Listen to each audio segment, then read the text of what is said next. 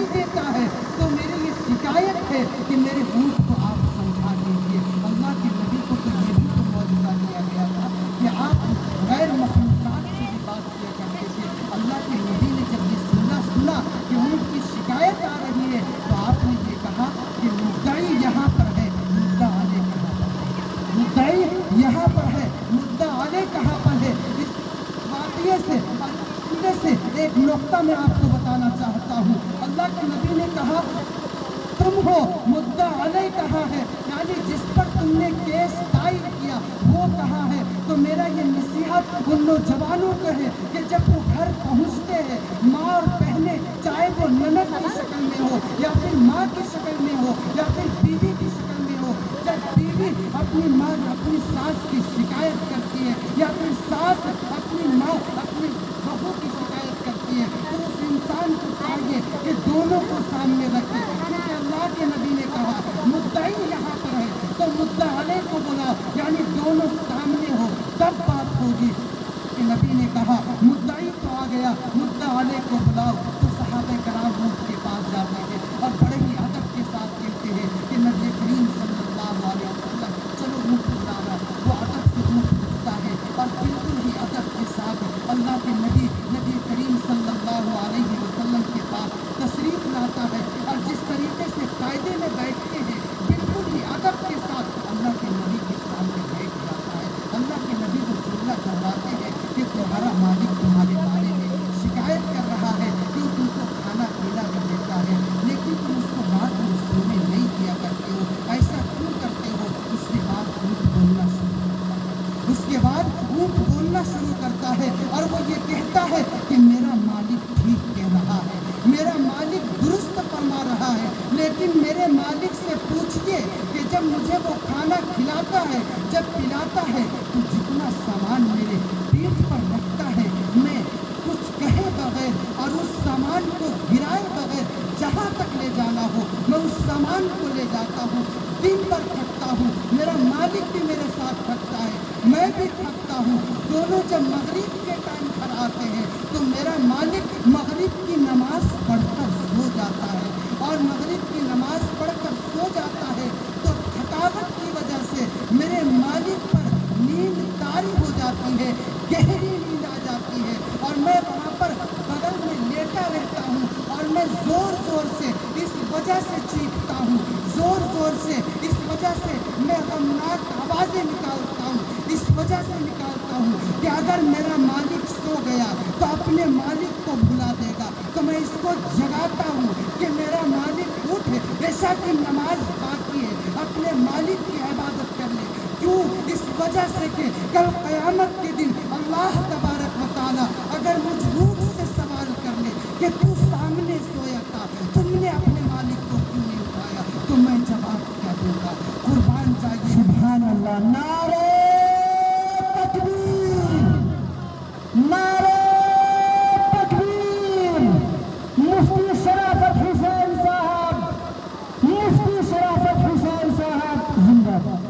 قربان جائیے اس اونٹ کے خوف خدا پہ کہ کس طریقے سے اللہ تبارک و تعالیٰ سے ڈرا کرتے تھے۔ میرے دوستو، پیغام صرف یہ پہنچانا ہے کہ ہم لوگ کو اشرف المخلوقات ملا تو جس طریقے سے یہ لوگ ڈرا کرتے تھے اگر اس کا ایک چونی بھی ہم لوگوں کے اندر پیدا ہو جائے تو بیڑا پار ہو جائے گا۔ انہی چند باتوں پہ اپنی بات ختم کرتا ہوں۔